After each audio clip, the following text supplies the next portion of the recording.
اونٹ کا پیشاب کیا اسلام میں حلال ہے؟ بخاری کی ایک حدیث ہے کہ جب بعض لوگ مدینہ آ کر بیمار پڑ گئے تھے تو آپ صلی اللہ علیہ وسلم نے انہیں اونٹ کا پیشاب پینے کی ہدایت کی۔ بہت سے غیر مسلموں نے مجھ سے یہ سوال پوچھا ہے کہ اسلام میں یہ حکم ہے، میں نے کچھ نہیں بتایا کیونکہ اس کا میں صحیح مفہوم نہیں جانتی، اس کے بارے میں میری رہنمائی فرمائیں۔ گلفشاں صاحبہ ہندوستان سے۔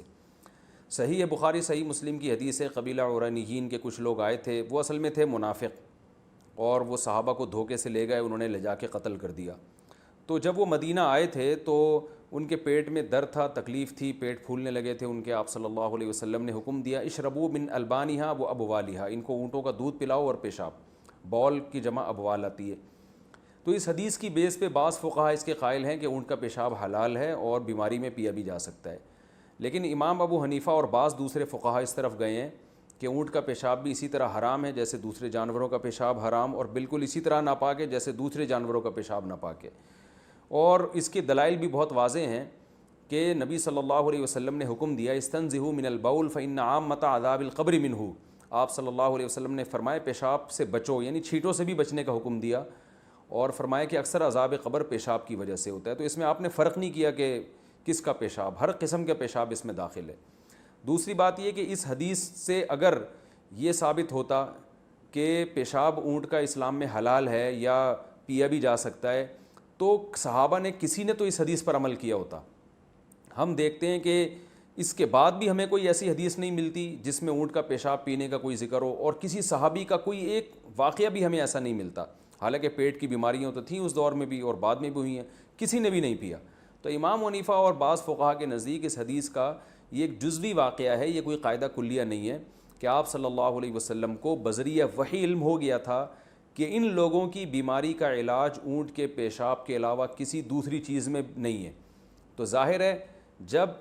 کوئی شخص مر رہا ہو اور اسے پتہ ہو کہ میرا علاج اس کے علاوہ کسی اور چیز میں نہیں ہے تو جان بچانے کے لیے ناپاک چیز بھی کھائی جا سکتی ہے، حرام چیز بھی کھائی جا سکتی ہے، اس پر امت کا تقریباً اتفاق ہے۔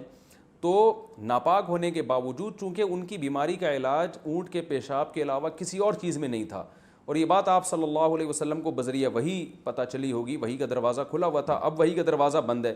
تو اب اگر کوئی ڈاکٹر کسی کو کہتا ہے کہ آپ کی بیماری کا علاج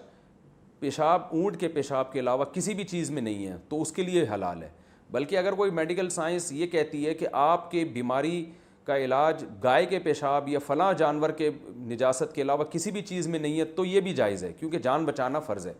لیکن میڈیکل سائنس فی الحال ایسا کہتی نہیں ہے۔ تو اس لیے جب تک کوئی ڈاکٹر ریکمنڈ نہ کرے آپ کو اور یقین نہ ہو کہ اس کا علاج اس کے علاوہ کسی اور چیز میں نہیں ہے تو آپ اس وقت تک پیشاب نہیں پی سکتے، کیونکہ نجس ہے، حرام ہے، اور حلال چیزوں سے ہمیں پہلے حکم ہے کہ ہم دوا کریں۔ حلال چیزوں میں اگر کوئی چیز ایسی ہے ہی نہیں جس میں آپ کی بیماری کا علاج ہے، پھر مجبوری میں آپ جان بچانے کے لیے مردار بھی کھا سکتے ہیں، تو یہ بھی کر سکتے ہیں۔ تو راجح قول ہماری رائے میں یہی ہے، اور بعض عرب علماء نے بھی اسی کا امام حنیفہ کے قول پہ اس معاملے میں فتویٰ دیا ہے، اس پر انٹرنیٹ پر ان عرب علماء کی بھی تحقیق ہے کہ جو ہے نا یہ پیشاب، کیونکہ یہ حدیث اگر قاعدہ کلیہ ہوتی تو صحابہ اس پر ضرور عمل کرتے، تو قاعدہ کلیہ نہیں ہے اور یہ ایک جزوی واقعہ ہے،